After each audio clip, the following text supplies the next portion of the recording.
Wahyu 6 ayat 12 sampai 17.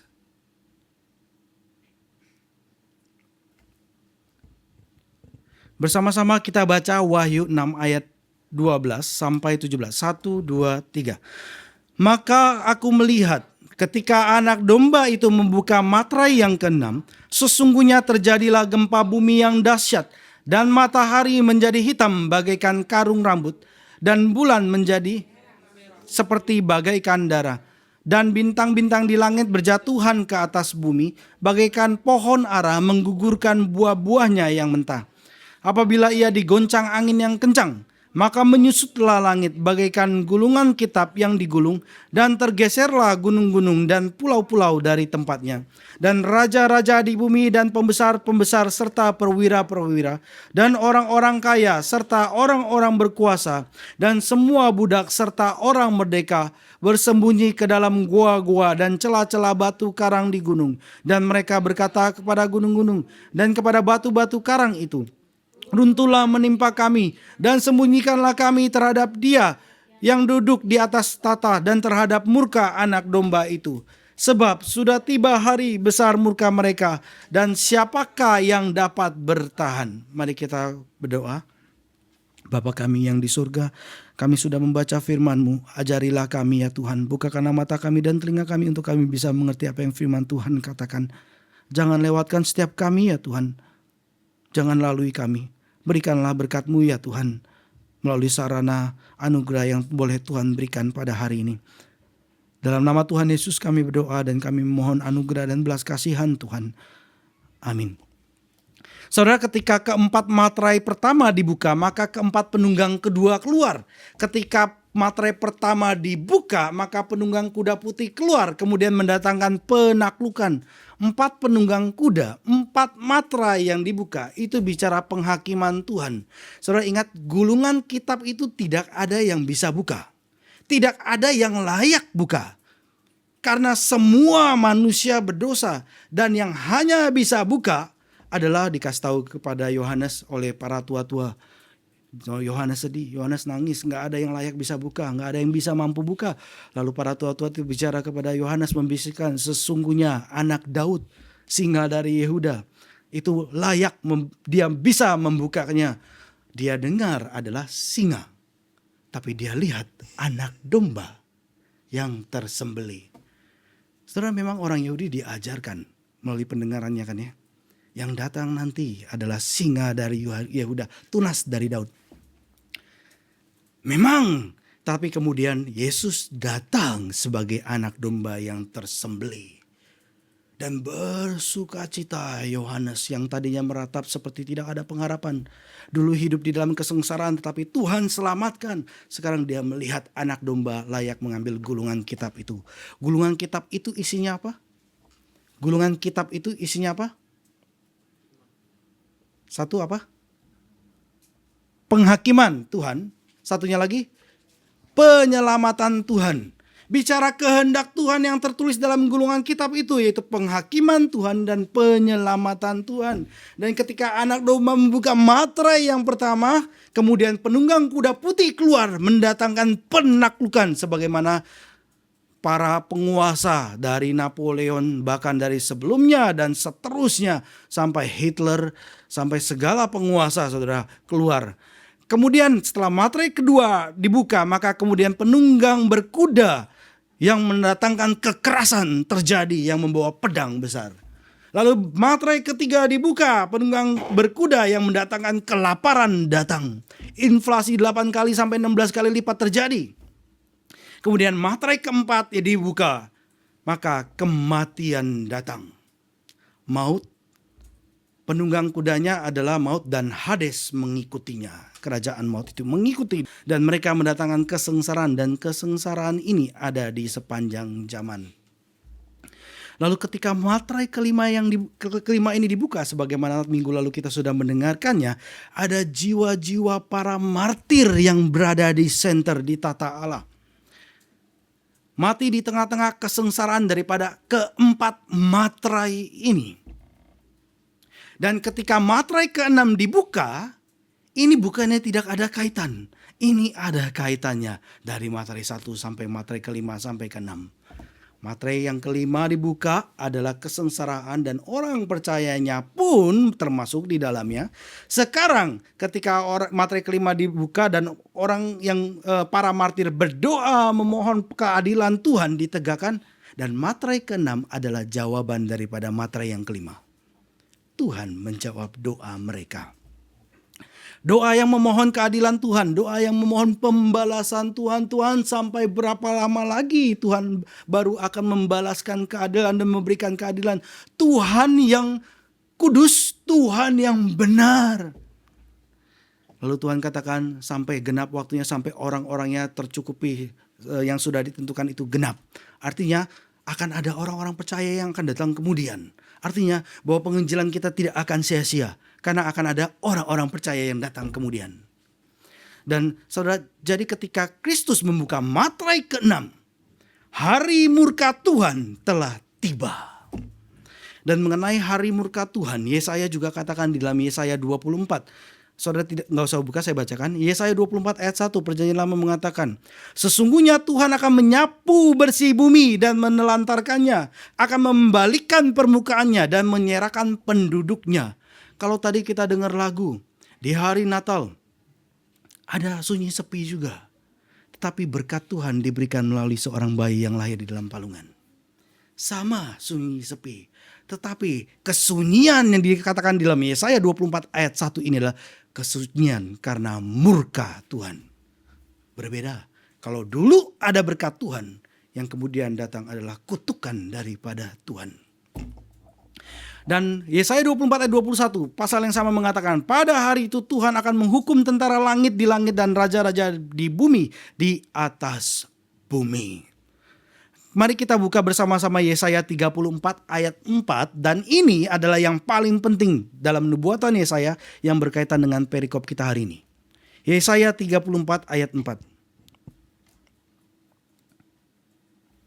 Saudara, jadi Alkitab dari Perjanjian Lama, Perjanjian Baru itu saling berkesinambungan. Walaupun sudah terpisah, ditulis oleh beragam banyak orang ribuan tahun, tapi ini punya benang merah yang membicarakan mengenai kerajaan Allah. Tidak ada kontradiksi di dalamnya dan boleh semakin progres, semakin memperlihatkan siapakah Kristus, siapakah Tuhan. Kita lihat Yesaya 34 ayat 4. Bersama-sama kita baca 1, 2, 3. Segenap tentara langit akan hancur dan langit akan digulung seperti gulungan kitab. Segala tentara mereka akan gugur seperti daun yang layu dari pohon anggur, seperti buah pohon ara yang mengering. Kalau saudara, kedatangan pertama di hari Natal maupun juga di pembaptisan, tadi langit terbuka, malaikat bersorak, kemudian dinyatakan bahwa damai di bumi. Lalu ketika Tuhan Yesus dibaptiskan pun langit terbuka, burung seperti Roh Allah bagaikan merpati hinggap di atas Kristus. Bicara keselamatan yang Tuhan tegakkan. Tetapi di akhir daripada zaman, ketika langit terkoyak, langit tergulung, bukan lagi mendatangkan keselamatan, tetapi penghakiman Tuhan datang. Seperti daun yang layu dan pohon anggur, dari pohon anggur seperti buah pohon ara yang mengering. Langit akan digulung seperti gulungan kitab. Gulungan itu bisa dua sisi, terbuka terus tergulung, atau satu sisi tergulung. Ini yang akan terjadi. Saudara, yang Yesaya 34 ayat 4 yang kita baca ini, saudara pernah dengar gak? Ya, dari Yohanes di kitab Wahyu. Bahasa yang sama digunakan oleh Yohanes dari Yesaya yang kita baca tadi di awal. Walaupun otak kita masih ngantuk gitu ya, mungkin ya. Kita sudah baca dan saudara sebenarnya sudah mendengar. Berharap saudara, Tuhan bukakan telinga saudara untuk mengerti ya apa yang kita baca ya. Dan Yesaya mengatakan hal yang sama, Yohanes mengatakan hal yang sama. Ini saudara adalah gambaran penghakiman universal yang akan Tuhan datangkan. Bukan satu lokasi tapi universal. Saudara, kalau dulu orang berpikir hal yang universal ini adalah hal yang mustahil. Tapi saudara, sekarang kita sadar betul ya, ini bukan hal yang mustahil ya. Siapa yang sangka kalau virus dari Wuhan terus kemudian melanda seluruh dunia? Saya pun pada saat itu berpikir, oh ini mungkin hanya di Wuhan. Ini pun gak dampak apa-apa lah, mungkin sebentar hilang sembuh. Akhirnya negara bahkan di Jepang ditutup hampir 4 tahun sepertinya. Ekonomi bagaimana? Kayak disunyi senyapkan gitu ya. Vus, gitu ya. Dulu orang begitu sibuk tapi kayak sunyi senyap. Jadi duduk di rumah gitu ya. Mau ngapain? Kerja jadi di rumah gitu ya. Dulu yang gak mungkin jadi mungkin, saudara. Apalagi ketika hari penghakiman Tuhan datang. Hal yang universal sangat mungkin terjadi. Saudara, materai ke-6 menjawab doa-doa dari materai yang kelima. Doa yang memohon penghakiman Tuhan atas seluruh dunia. Dan bahasa yang digunakan di dalam perikop Wahyu yang kita baca ini nanti juga dipakai dalam kitab-kitab Wahyu yang lainnya, menggambarkan penghakiman terakhir. Wahyu pasal 11, Wahyu pasal 16, Wahyu pasal 20. Ini bicara hal yang sama, bicara mengenai penghakiman terakhir. Jadi saudara, sejarah ini tidak berjalan begitu saja terus tiada akhir. Ada akhirnya, yaitu akhir zaman, dan ada penghakiman terakhir. Kalaupun tidak ada akhir daripada zaman, ada akhir dari kehidupan kita. Akhir dari kehidupan kita itu adalah akhir kesempatan kita untuk menerima keselamatan. Yesus berkata, Matius 24 ayat 29 sampai 32, enggak usah buka. Segera sesudah siksaan pada masa itu matahari akan menjadi gelap dan bulan tidak bercahaya, dan bintang-bintang akan berjatuhan dari langit dan kuasa-kuasa langit akan guncang. Pada waktu itu akan tampak tanda Anak Manusia di langit, dan semua bangsa di bumi akan meratap, dan mereka akan melihat Anak Manusia itu datang di atas awan-awan di langit dengan segala kekuasaan dan kemuliaannya. Ia akan menyuruh keluar malaikat-malaikatnya dengan meniup sangkakala yang dahsyat bunyinya. Dan mereka akan mengumpulkan orang-orang pilihannya dari keempat penjuru bumi, dari ujung langit yang satu ke ujung langit yang lain. Saudara, kalau saudara tahu ya, waktu saudara tahu ini yang Tuhan Yesus lakukan, malaikat, langit terbuka, Kristus muncul bersama dengan malaikatnya, mengumpulkan orang-orang pilihannya dari keempat penjuru bumi. Dan saudara nanti lihat waktu baca kitab Wahyu, iblis pun melakukan hal yang sama. Iblis yang sedang dirantai dari seluruh keempat penjuru bumi sedang mengumpulkan kekuatan untuk memberontak melawan Tuhan. Memberontak melawan Tuhan. Memang iblis itu suka manik, suka niru. Makanya disebut Kristus antikristus gitu ya. Kristus mengatakan ada 4 dari 4 penjuru orang-orang pilihan akan dikumpulkan, dan mereka juga, iblis juga melakukan. Dari 4 penjuru dikumpulkan orang-orang yang akan memberontak melawan Tuhan. Sedang mengumpulkan kekuatannya. Sedang bersuara keras akan apa yang mereka percayai. Dan saudara, iblis pun meniru Allah Tritunggal. Kalau Allah Tritunggal ada Allah Bapa, Allah Anak, dan Allah Roh Kudus. Iblis pun meniru. Ada iblis si Bapa, ada iblis si Anak, ada iblis yang si Roh. Meniru apa yang Allah Tritunggal kerjakan di dalam kitab Wahyu. Nanti pun kita akan lihat hal ini. Lalu Tuhan Yesus katakan, tariklah pelajaran dari perumpamaan tentang pohon ara. Apabila ranting-ranting melembut dan mulai bertunas, kamu tahu bahwa musim panas sudah dekat. Artinya kita akan tahu enggak ya apa yang akan terjadi? Seharusnya kita tahu. Ya, Tuhan Yesus menyampaikan kepada kita supaya kita tahu. Ini metafora. Dan metafora pohon ara ini sama seperti Yesaya ketika bicara pohon ara. Sama seperti Yohanes tadi di Wahyu 6 waktu bicara mengenai pohon ara. Yesus juga pakai pohon ara. Kalau kita di Jepang ini lihat daun merah, saudara tahu itu musim apa enggak? Musim apa? Musim gugur. Dan apa yang akan datang kemudian, saudara tahu enggak? Musim dingin. Ketika kita lihat daunan sudah memerah dan sebentar jatuh, kita tahu ini musim gugur sudah tiba. Dan kita tahu bahwa sebentar lagi akan musim dingin. Ini bicara bahwa Tuhan menyatakan kepada kita supaya kita bisa baca zaman. Kita di mana zaman ini? Zaman ini akan kemana? Ini disaksikan, dinyatakan supaya kita bisa membaca zaman. Kita tidak hidup seperti ikan yang terbawa arus oleh sungai, ikan mati. Tapi kita bisa melawan arus hidup. Karena ikan hidup, saudara. Dan itu adalah anugerah Tuhan. Tuhan bukakan sehingga kita bisa membaca zaman. Apa yang ada di dalam dunia. Dan apa yang hendak Tuhan ingin kita kerjakan dan suarakan. Saudara, keselamatan umat Tuhan itu disampaikan dalam kaitannya dengan penciptaan. Bicara keselamatan, bicara penciptaan. Sebagaimana dari Wahyu 1 kita lihat ya, terus sebagai pendahuluan, lalu firman kepada 7 gereja dinyatakan.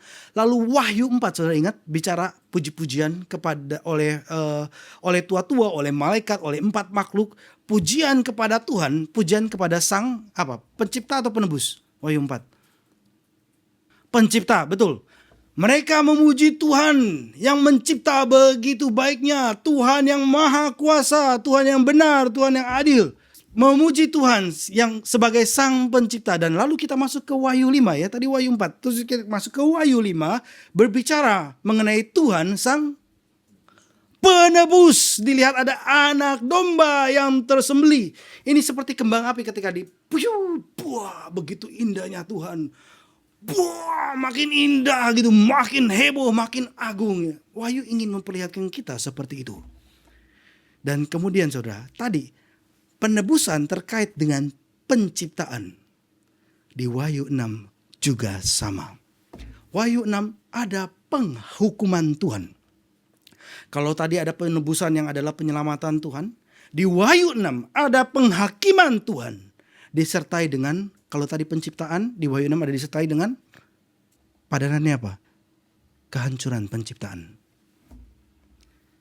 Kalau keselamatan dikaitkan dengan penciptaan, penghukuman Tuhan dikaitkan dengan penghancuran.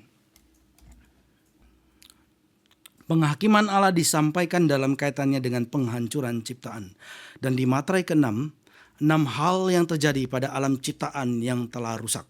Ada 6 hal yang terjadi pada alam ciptaan yang sudah rusak. Yang pertama yang terjadi pada ciptaan adalah gempa bumi yang dahsyat. Dan ini mengeluarkan lava, mengeluarkan asap, dan kemudian menggelapkan bumi. Saudara tahu nggak ya kalau Gunung Fuji itu masih aktif? Dan diprediksi beberapa tahun kemudian akan kembali menyemburkan lavanya. Kita nggak tahu kapan sih ya. Saya dengar siapa ya, kalau nggak salah di Iyashino 1 kalau nggak salah.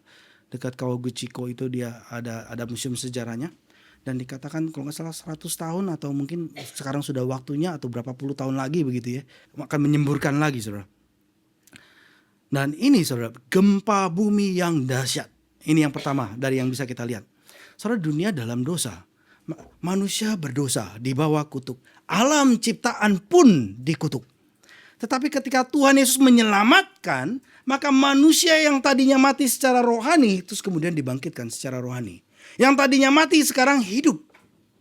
Lalu kemudian manusia yang hidup dari manusia hidup, alam ciptaan pun ditebus. Bukan hanya manusia, alam ciptaan pun ditebus. Oleh sebab itu di Roma 8 Paulus katakan, ciptaan itu menantikan anak manusia, anak-anak Allah itu dinyatakan.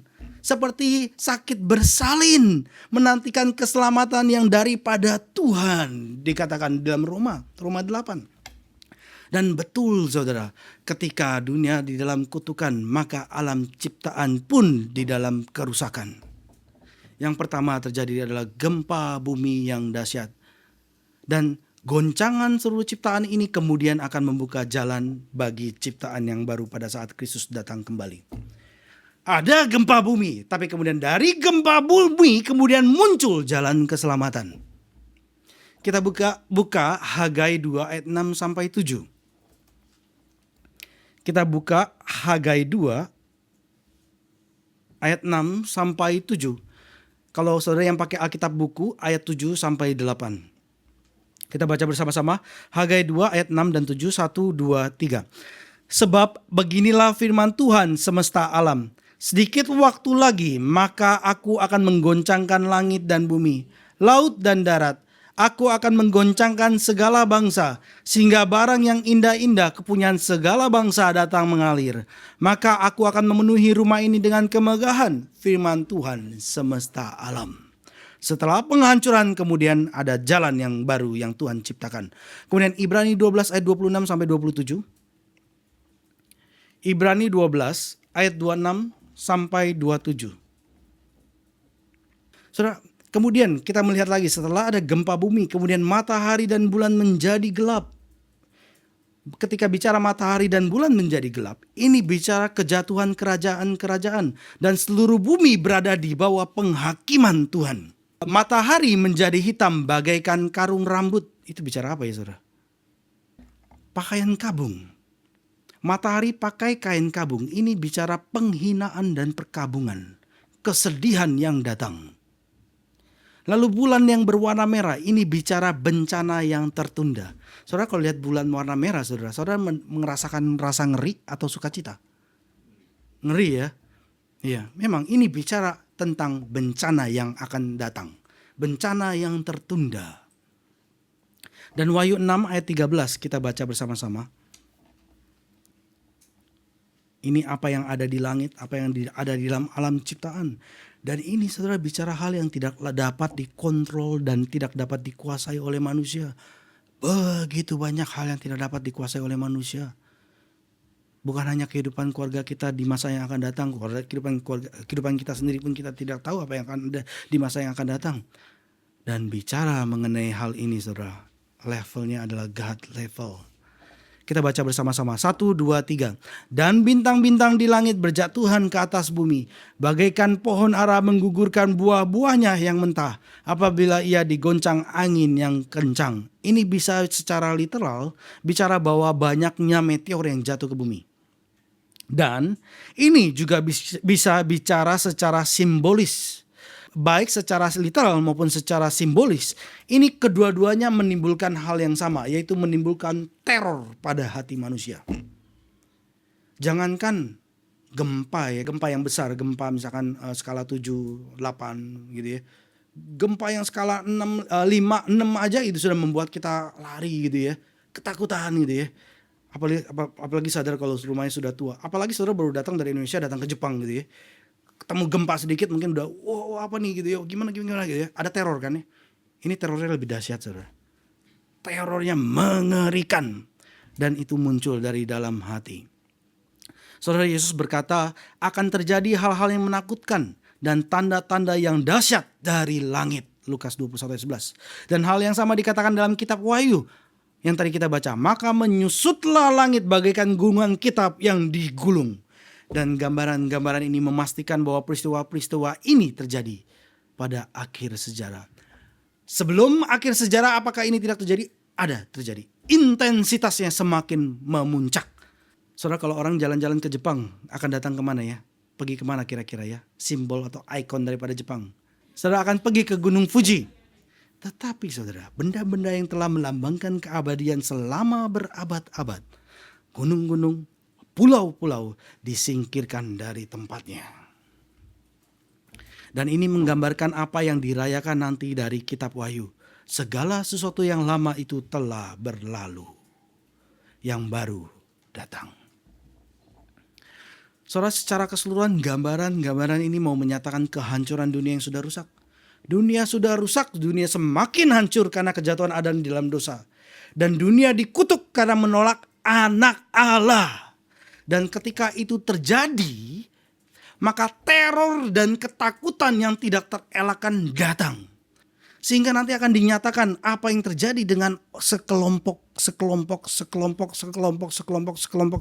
orang yang dinyatakan kemudian di dalam ayat berikut. Ayat 15 sampai ayat 17 kita baca bersama-sama. 1, 2, 3. Dan raja-raja di bumi, dan pembesar-pembesar serta perwira-perwira, dan orang-orang kaya serta orang-orang berkuasa, dan semua budak serta orang merdeka bersembunyi ke dalam gua-gua dan celah-celah batu karang di gunung. Dan mereka berkata kepada gunung-gunung dan kepada batu-batu karang itu, runtuhlah menimpa kami dan sembunyikanlah kami terhadap Dia yang duduk di atas tata dan terhadap murka anak domba itu. Sebab sudah tiba hari besar murka mereka dan siapakah yang dapat bertahan.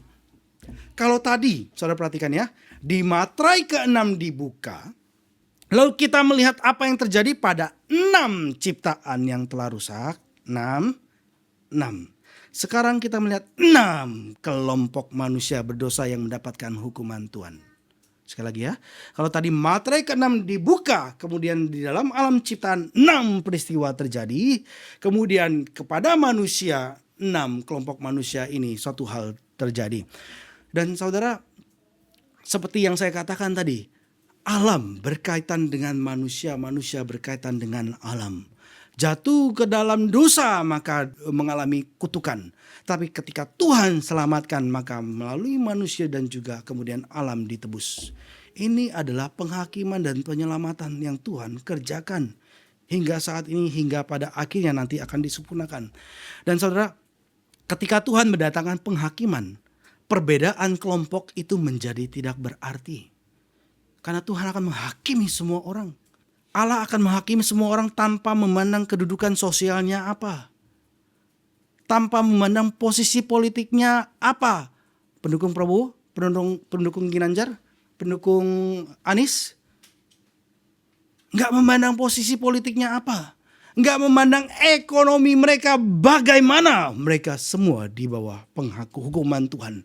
Dan mereka gemetar dan takut bersembunyi dari muka Tuhan yang murka, yang duduk di atas tata. Tetapi penghakiman atas penguasa-penguasa dan orang-orang besar di dunia itu sangat menonjol. Penghakiman Tuhan terhadap penguasa-penguasa dan orang-orang besar itu sangat menonjol. Saudara, di Matius 5, para martir berdoa agar Tuhan menghakimi dan membalaskan. Dan doa mereka itu kemudian dijawab. Dan itu ketika mereka berdoa, minta pembalasan Tuhan, dan hal itu dimulai dari atas. Dari para penguasa dihakimi oleh Tuhan. Saudara, pertama-tama adalah raja-raja. Kelompok orang pertama adalah raja-raja. Mazmur 2 katakan, yang tadi kita sudah hafalkan di ayat yang 11 dan ayat yang ke-12. Di ayat 1 dan di ayat 2 daripada Mazmur 2 yang kita baca, saudara. Dikatakan mengenai mereka bahwa mereka membuat diri mereka sendiri melawan Tuhan dan melawan orang yang diurapinya. Jadi raja-raja, penguasa-penguasa, pembesar-pembesar dengan sengaja membuat diri mereka sendiri melawan Tuhan dan melawan orang yang diurapinya. Kan ketika presiden menjabat pun mereka mengadakan sumpah kan ya. Sumpah sebagai kepala negara kan ya. Dan itu meletakkan tangan di atas Alkitab ya kan ya. Bisa dilakukan tapi bisa memungkiri kuasanya. Bisa melakukan tapi tidak menganggap bahwa Tuhan itu ada atau firman-Nya berkuasa. Kalau dulu memperkenalkan new morality dan akhirnya new morality itu sekarang sudah menjadi umum. Dulu kasih itu melihat dalamnya dosa dan melihat kebaikan Tuhan. Tapi sekarang kasih itu mengabaikan penghukuman Tuhan. Mengabaikan kekudusan Tuhan. Itu karena new morality yang sudah dirancangkan itu sudah mengambil alih di seluruh dunia. Dan itu yang terjadi. Iblis dan para orang-orang pengikutnya sedang mengumpulkan kekuatan dari keempat penjuru bumi. Sudah disampaikan dalam Alkitab.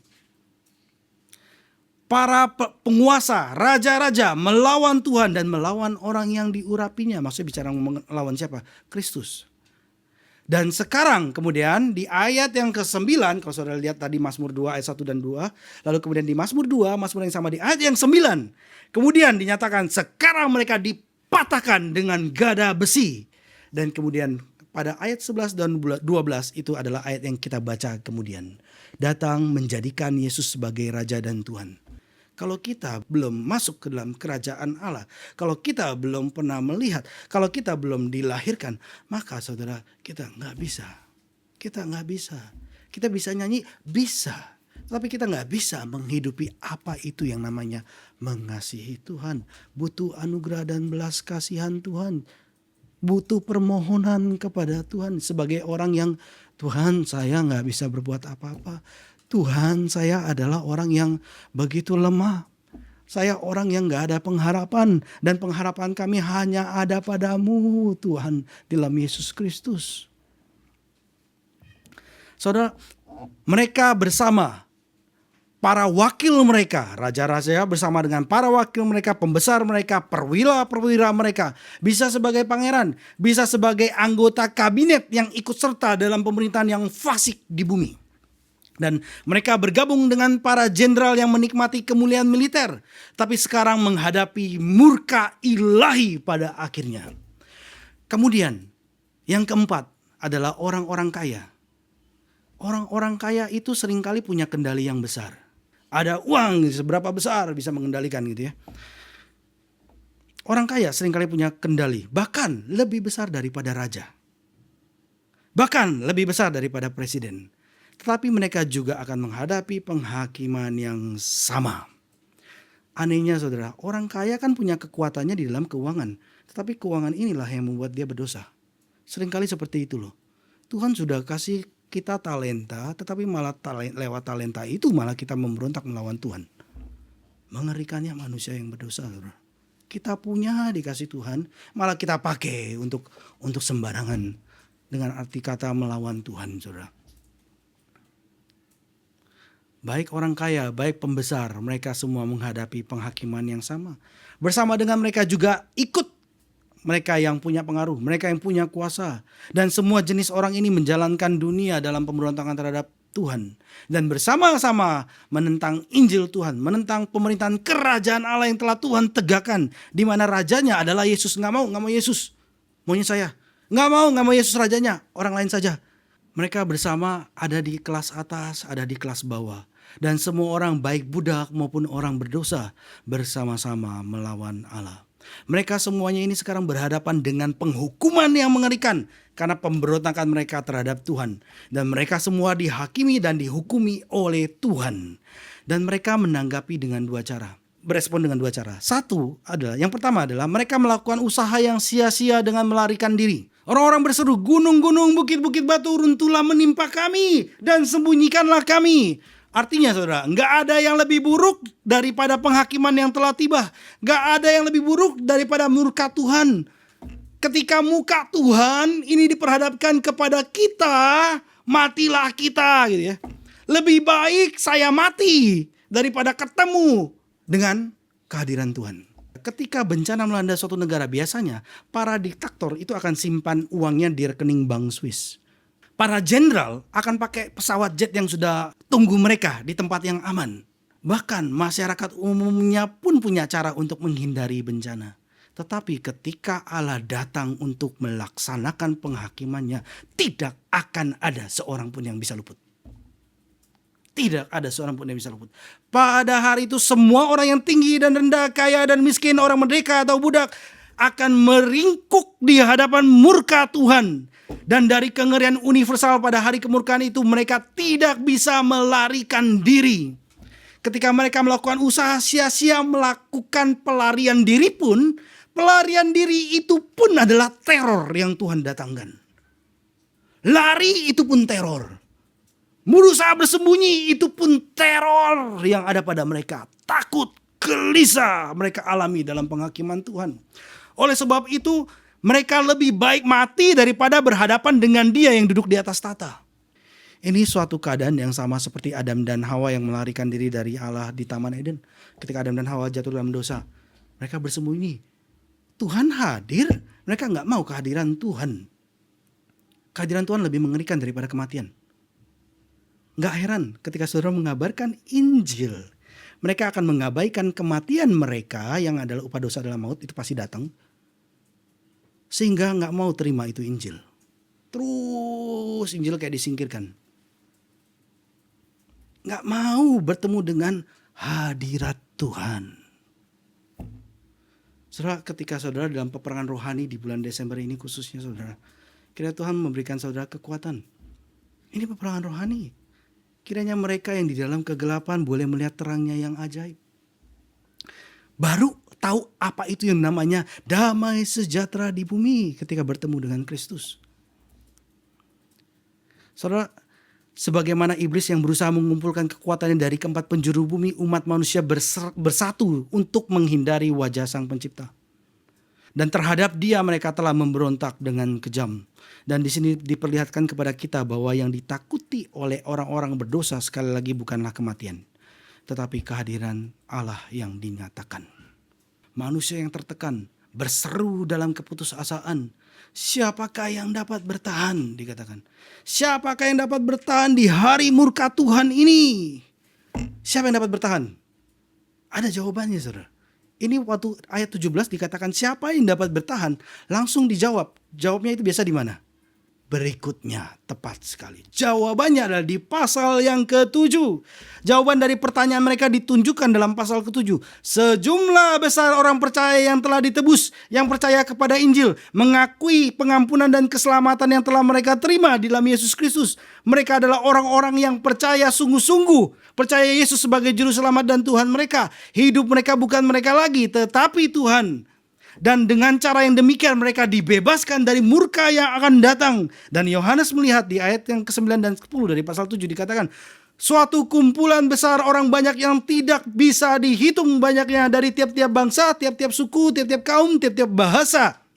Dan mereka berdiri di hadapan anak domba memakai jubah putih dan memegang daun-daun palem di tangan mereka. Dan mereka berseru dengan suara nyaring, keselamatan adalah kepunyaan Allah kita yang duduk di atas tata dan anak domba. Mereka luput dari penghakiman yang akan datang. Saudara melihat penghakiman dan penyelamatan Tuhan ya, penghakiman, penyelamatan yang ada tertulis di dalam gulungan kitab itu, penghakiman dan penyelamatan. Saudara harus hidup dengan tujuan untuk dunia yang akan datang dan bukan untuk dunia yang akan berlalu ini. Ketika dulu kita datang ke Jepang, biasanya kecenderungannya adalah kita akan memanjangkan akar-akar kita ke bumi Jepang ini. Terus. Dan semakin kuat kita gak mau lepasin. Ini yang terjadi, saudara. Ini bukan omong kosong. Sebanyak orang yang datang terus kemudian menyatakan, oh dulunya walaupun mungkin Kristennya rajin gitu ya, misalnya ketua remaja, ketua pemuda, ketua majelis gitu ya, datang sini terus gitu ya, masukin ke dunia Jepang ini gitu ya, karena dengan kenyamanan, dengan segala apa yang ada di dalamnya, saudara, mengumpulkan harta di bumi ini dan mengabaikan harta di surga. Kumpulkanlah harta di surga, jangan harta di bumi. Di bumi ngengat, perampok, pencuri bisa merusak dan mengambilnya. Paulus katakan bahwa dunia ini sedang berlalu. Oleh karena itu meskipun orang Kristen bebas untuk menikmati hal-hal di dunia ini, kita tidak boleh hidup untuk dunia ini. Saudara pergi makan ramen yang terenak, boleh gak? Boleh. Sangat baik dan memuji Tuhan untuk ramen yang enak. Berkuah babi yang sudah berhari-hari digodok gitu ya. Wangi. Enak gitu ya, memuji Tuhan untuk ini. Tetapi tujuan kita bukanlah untuk ini. Kita melihat pemandangan yang begitu indah dan kita mengagumi Tuhan dan memuji Tuhan. Sangat baik. Sangat baik. Tetapi bukan tujuan hidup kita untuk kesana. Nggak mau lepaskan hal itu. Bukan. Dunia ini tidak akan bertahan lama. Dan bahkan pencapaian, monumen, kemuliaan terbaiknya pun telah ditetapkan akan berlalu. Carilah kerajaannya dan kebenarannya. Kalau saudara belum pernah melihat atau saudara belum tahu akan adanya kerajaan Allah yang benar-benar Tuhan sudah tegakkan, firman Tuhan katakan, carilah dahulu kerajaannya dan kebenarannya. Hormati Kristus dengan taat pada firman-Nya, bukan klise ya. Bukan klise. Hormati Kristus dengan taat pada firman-Nya. Kabarkan Injil. Dan ini saudara, dengan ini saudara akan tahu apakah prioritas saudara di bumi apa di surga. Lihat kalender, lihat jadwal saudara, lihat rak buku saudara, lihat catatan keuangan saudara, lihat tabungan saudara, lihat halaman Facebook, halaman Instagram saudara. Coba lihat. Apa yang dikatakan oleh hati saudara itu tertuang di dalam itu semua. Hati punya jendela sehingga orang bisa lihat. Kita pun bisa melihat. Jendelanya itu adalah emosi. Emosi kita itu dituangkan di dalam berbagai hal itu. Saudara coba lihat. Apa dari semua yang ada yang di sekitar saudara itu berbicara mengenai hati saudara itu bagaimana. Itu semua berbicara. Apakah hati saudara tertuju pada hal-hal duniawi atau pada Kristus dan kerajaannya yang sementara, yang akan berlalu, atau kepada apa yang kekal? Petrus membahas hal ini dalam 2 Petrus. 2 Petrus 3 ayat 11 sampai 12 saya bacakan. Jadi jika segala sesuatu ini akan hancur secara demikian, betapa suci dan salehnya kamu harus hidup. Sementara kamu menantikan dan mempercepat kedatangan hari Allah. Pada hari itu langit akan binasa dalam api dan unsur-unsur dunia akan hancur karena nyalanya. Karena api artinya ada pemurnian. Muncul semakin mulia, semakin kudus. Akhirnya muncul langit dan bumi yang baru. Setelah ada gempa, kemudian muncullah langit dan bumi yang baru. Saudara, penghakiman akhir akan terjadi di akhir zaman. Tetapi pola penghakiman Allah atas musuh-musuh Injil ini terus berulang di sepanjang sejarah. Baik revolusi Prancis, baik Nazi Jerman atau komunis Eropa Timur ataupun di Tiongkok, Tuhan sudah menghakimi para penguasa dan kekuatan yang telah menentang Injil dan menganiaya gereja. Dan saat ini humanisme yang tidak mengenal Tuhan dan permusuhan yang dilancarkan pemerintah terhadap kekristenan dan dengan cara yang kuat, saudara, disuarakan, membawa atas kepala mereka penghakiman ilahi. Oke, mungkin mereka berpikir di zaman saya nggak apa-apa lah, saya nggak dapatkan apa-apa, atau mereka. Tetapi generasi yang berikut, saudara, dalam keadaan bahaya. Generasi berikut dalam keadaan bahaya. Saudara, sama seperti Tuhan menjawab doa di Materai kelima, Tuhan mendengar dan akan menjawab doa orang-orang yang percaya yang menderita pada masa kini. Doa orang para martir Tuhan jawab dengan mendatangkan penghakiman. Doa orang-orang Kristen yang menderita pada zaman ini Tuhan pun jawab. Ketika saudara yang adalah orang percaya tahu bahwa Allah menyelamatkan umatnya. Ketika saudara menghadapi perlawanan, menghadapi kesulitan, jangan saudara menyerah pada dunia. Tapi bertekunlah dalam iman. Bertekunlah dalam doa. Bertekunlah dalam kesaksian Injil yang penuh kasih tentang siapakah Kristus. Dan ketahuilah bahwa penebusan, penyelamatan sudah dekat. Orang-orang percaya enggak perlu takut terjebak di dalam murka yang mengerikan ketika Materai ke-6 dibuka. Orang percaya enggak perlu takut ketika Materai ke-6 ini dibuka. Penghakiman terakhir akan menyingkapkan wajah Tuhan yang duduk di atas tahta itu. Bahasa Inggrisnya ada the face. Bahasa Jepangnya juga ada Mikao. Bahasa Indonesia nggak ada. Ketika bicara wajah Tuhan, saudara ingat apa ya? Saudara mau mencari wajah Tuhan nggak? Tetapi dunia takut untuk bertemu dengan wajah Tuhan. Lebih baik saya bersembunyi dan tidak bertemu dengan hadirat Tuhan, dengan wajah Tuhan. Lebih baik saya mati. Tetapi orang percaya begitu merindukan wajah Tuhan. Carilah wajah Tuhan. Dan kita ingat di dalam doa berkat, wajah Dialah yang kita cari, yang kita nantikan. Terang dari wajahnya. Wajah yang diperhadapkannya kepada kita. Yang mendatangkan damai sejahtera, yang mendatangkan kasih karunia. Itu yang kita harapkan. Oleh karena itu saudara, yang digambarkan Alkitab ini bukanlah penggulingan rencana sejarah, melainkan penggenapannya. Janji-janji Allah diteguhkan. Ingat, lembah kekelaman dalam Mazmur 23 itu bukanlah di akhir tetapi di tengah, yaitu di ayat yang keempat. Tuhan adalah gembalaku, takkan kekurangan aku. Terus bicara, lalu kemudian ayat yang keempat ya. Dalam lembah kekelaman, tapi enggak stop di sana. Bersyukur kepada Tuhan walaupun kita pun mengalaminya. Pada akhirnya dikatakan bahwa kita masuk ke dalam rumah Tuhan. Dan perbuatan mengikuti kita. Tuhan menggenapi janjinya. Saudara, Wahyu 4 sebagaimana telah kita lihat, tata Allah itu dikelilingi oleh pelangi. Pelangi yang bukan hanya begini, tapi pelangi yang full penuh. Full penuh seperti risu ini. Apa namanya bahasa Inggrisnya? Wrath. Betul ya? Ini adalah melambangkan kekekalan. Eternity. Begitu juga pelangi yang ada di atas tata Tuhan di surga ini mengingatkan kita akan perjanjian kasih karunia-Nya. Roma 8 ayat 30 mengatakan bahwa mereka yang telah ditentukan dari semula, mereka juga dipanggilnya, dan mereka juga yang telah dipanggilnya itu dibenarkannya, dan mereka yang telah dibenarkannya itu juga mereka dipermuliakannya. Dipermuliakan itu bicara dikuduskannya. Saudara, inilah kehendak Allah yang berdaulat, yang bertata di surga bagi umatnya di dalam Kristus. Sama-sama kita hafalkan Roma 8 ayat 30. 1, 2, 3. Roma 8 ayat 30.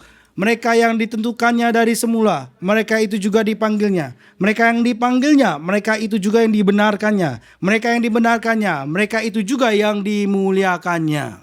Saudara, di dalam Roma 5 ayat 1 sampai 2, saudara nggak usah buka. Dikatakan, sebab itu kita yang dibenarkan karena iman, kita hidup dalam damai sejahtera dengan Allah. Oleh karena Tuhan kita Yesus Kristus, oleh Dia kita juga beroleh jalan masuk oleh iman kepada kasih karunia ini. Enggak heran, enggak akan ada harmoni yang sejati kalau tidak di dalam Kristus Yesus. Harmoni yang sejati yang dicari oleh orang dan sangat unggul di Jepang itu ada pada Allah Tritunggal. Relasi perikoresis antara Allah Tritunggal, Allah Bapa, Allah Anak, dan Allah Roh Kudus. Dan itu sekarang dibukakan kepada manusia untuk masuk di dalamnya.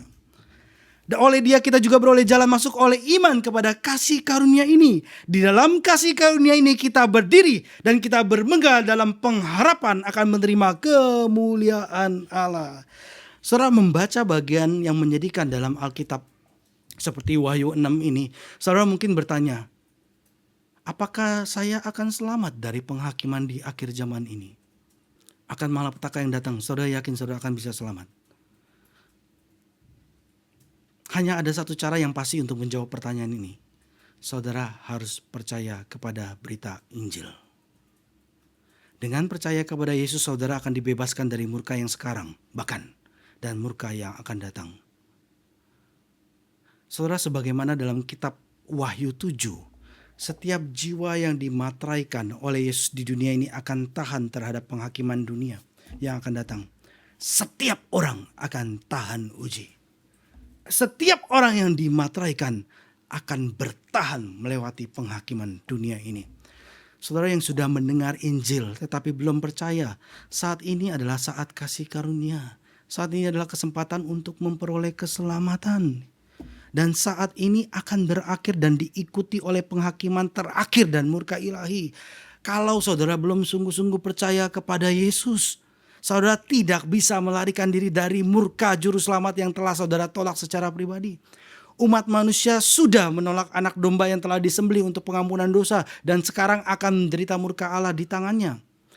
G.K. Bell mengatakan, anak domba yang lemah lembut yang telah disembelih di kayu salib sekarang berada dalam posisi mulia di atas seluruh alam semesta untuk mencurahkan murkanya. Dia tidak hanya mengasihi umatnya, tapi juga menjadi hakim yang adil atas musuh-musuhnya.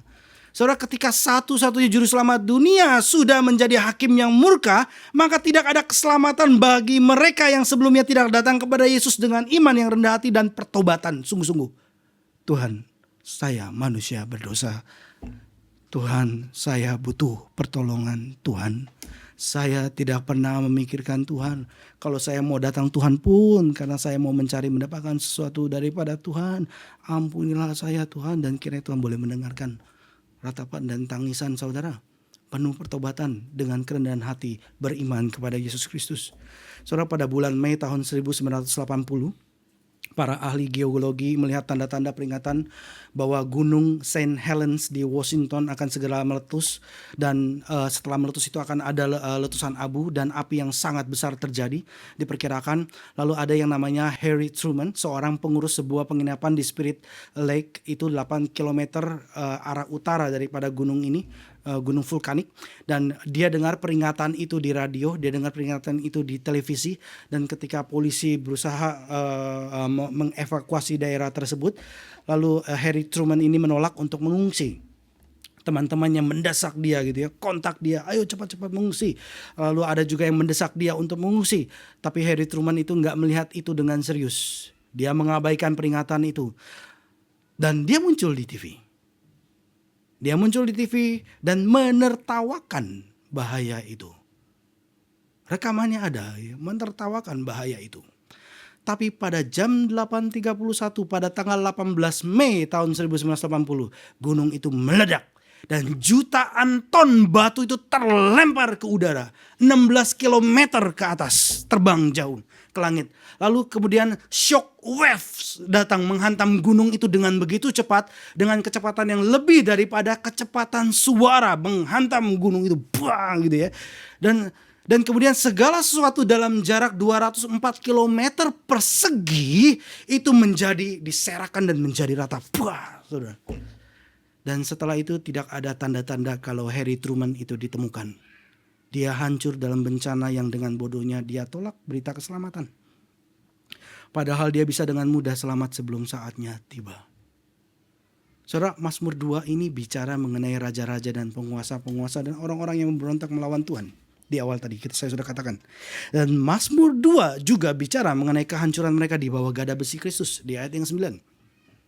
Tetapi kemudian Mazmur ini diakhiri dengan seruan, peringatan, dan janji bagi kita yang datang kepadanya. Sekali buka ayat firman Tuhan, Mazmur 2 ayat 12 dari proyektor saja, karena ini terjemahan baru 2 lebih baik.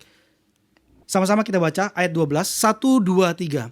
Ciumlah sang anak, jangan sampai dia murka dan kamu binasa di jalan.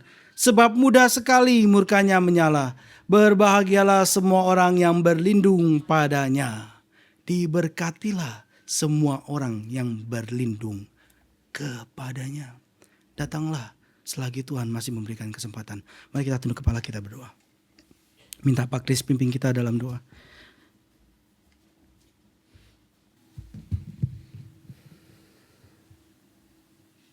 Ya Tuhan, Bapa kami yang ada di surga, kami mengucap syukur untuk firman yang Tuhan boleh berikan pada hari ini. Setiap teguran, peringatan yang Tuhan masih suarakan kepada setiap kami. Waktunya memang tinggal sedikit lagi ya Tuhan. Dan Tuhan masih membuka tangan-Mu. Engkau masih mengundang kami untuk boleh masuk ke dalam kerajaan-Mu yang kekal ya Tuhan. Dengan segala kerendahan hatilah kami bisa dapat masuk. Dengan setiap pertobatan kami bisa masuk ya Tuhan. Dan itu terjadi juga karena buah daripada Roh Kudus yang menyadarkan siapa kami di hadapan Tuhan. Tuhan, tolonglah setiap jemaat yang ada di Emery Tokyo ini. Biarlah kami dengan hati yang rendah, hati yang remuk, kami boleh datang meminta pertolongan daripada Engkau. Sebab Engkaulah satu-satunya juru selamat kami. Dan siapakah yang tahan, siapakah yang bisa melarikan diri daripada murka-Mu ya Tuhan. Jikalau kami tidak berlindung di dalam anak-Mu yang tunggal, Tuhan kami Yesus Kristus yang telah mati di atas kayu salib. Ya Bapa, biarlah setiap orang-orang yang percaya Tuhan boleh terus berlindung di hadapan Tuhan. Sekalipun mereka mengalami penganiayaan, sekalipun mereka mengalami duka cita yang begitu mendalam, sekalipun mereka dicemooh, ditolak pada hari ini, tetapi kami percaya Engkaulah yang memberikan janji bahwa berbahagialah orang yang dicemooh, yang ditolak oleh karena nama Yesus. Biarlah Tuhan, kami pun mengingat bahwa Engkau pun menyediakan upah bagi setiap orang yang sungguh-sungguh bergantung kepada Tuhan. Sebagaimana nabi-nabi pun yang terus menyuarakan suara Tuhan. Biarlah setiap kami boleh Tuhan pakai untuk terus hidup di dalam iman dan pengharapan kami, dan terus memberitakan Injil-Mu ya Tuhan, sampai kami kembali kepada Engkau, sampai Kristus datang ke dalam kedatangan yang kedua kali untuk menghakimi dan memberikan keselamatan bagi setiap orang yang percaya dan mengasihinya. Terima kasih ya Tuhan, di dalam nama Tuhan Yesus kami berdoa, kami mengucap syukur. Amin.